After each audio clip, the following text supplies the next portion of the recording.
May pinaghahandaang giyera raw si Claudine Barreto. Ito ay ayon sa kanyang Instagram post nitong nakaraang October 8, 2023. Ibinahagi ni Claudine ang pagbisita ng kanyang volleyball babies sa panahong ayaw sana niyang makita siya ng mga itong nasasaktan, dahil sa mga taong tila humihila raw sa kanya pababa. Pero nabigyan daw siya ng karagdagang lakas ng loob ng kanyang mga kaibigan. Saad ni Claudine sa kanyang post a few days ago.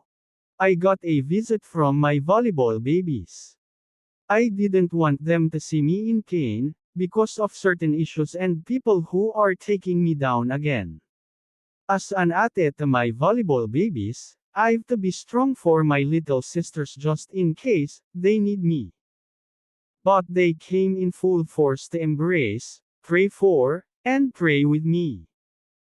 Ani Claudine Barreto, you my volleyball babies, thank you for surprising me, when I was starting to isolate, and gain strength for the battle ahead.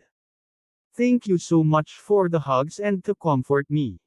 Kasunod nito ay nagpahiwatig si Claudine na may giyera siyang susuungin, sa mga susunod na araw.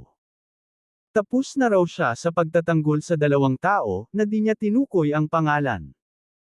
Dahil daw sa 2 taong ito, ilang proyekto na ang nawala sa kanya.